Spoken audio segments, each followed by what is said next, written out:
gudoomiyaha golaha deegaanka Berbera Cabdishakuur Maxamuud Xasan Cidin ayaa si weyn u soo dhaweeyay shirkadda xayeysiisyada Asal oo maanta booqasho ku yimid xarunta gobolka Saaxil ee Berbera. gudoomiyaha golaha deegaanka Berbera Cabdishakuur Maxamuud Xasan ayaa waxa uu kala qayb galay qada sharaf hoteelka Al Hayaat lagu sameeyay shaqaalaha si kala duwan ee shirkadda Asal ee xarunteedu ay tahay caasimadda Soomaaliland ee Hargeysa. gudoomiyaha golaha deegaanka Berbera Cabdishakuur Maxamuud Xasan Cidin ayaa hadal uu halkaasi ka soo jeediyay waxa uu si weyn ugu mahadnaqay shaqaalaha si kala duwan ee shirkadaasi xayeysiisyada Asal ee maanta booqashada ku yimid magaalada Berbera isagoo sidoo kalena ku dhiirigeliyay inay halkaasi ka sii wadaan dadaalada kala duwan ee ay ku horumarinayaan dalkan Jamhuuriyadda Soomaaliland iyo sidoo kale dadaalada ay ugu jiraan inay waxyaabo dalkan Jamhuuriyadda Soomaaliland ay ku soo kordhiyaan looga baahnaa. ma aha oo kaliya ayaan oran karnaa dad barafad doonaya ama faa'iido doona ma aha laakiin waa dad doonaya in ay muujiyaan markastaba dalkeena iyo horumarka uu ku talaabsaday.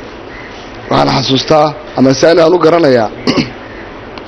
iyadoo koofiyada ayarteera ku xadhan Dubai loo diro oo laga sugo muddooyin badan laga sugo oo ujeedadii laga lahaaba ka bacdi ay yimaadaan ujeedadii laga lahaa maxafladii loogu talagalay garamaanta iyo koofiyadaha ay ku xadhan yahay qofka astaantiisu ama ujeedada ku leeyahay ay ku yimaadaan muddo badan. imikana telefoonka inta aad dirto adigoon ka jeesanayd helaysaa adeegii aad ka rabtay Asal. waxaan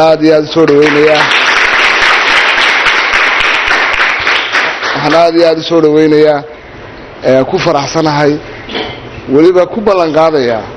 inay gobolka soo degaan waliba beeska fiican ka soo degaan.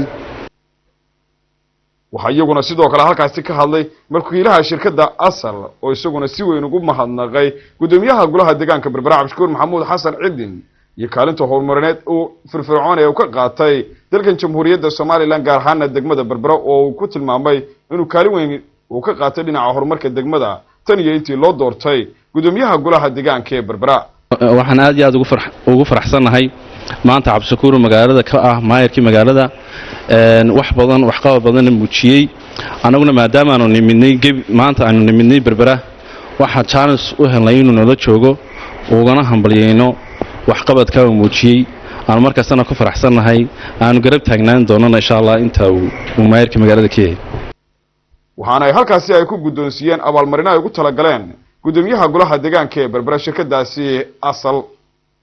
waana markii ugu horeysay shaqaalaha kala duwan oo aad u tiro badan ay socdaal ku yimaadaan xarunta gobolka Saaxil ee Berbera. Mukhtaar Cabdiraxmaan Maxamuud, telefishinka qaranka Soomaaliland, Berbera.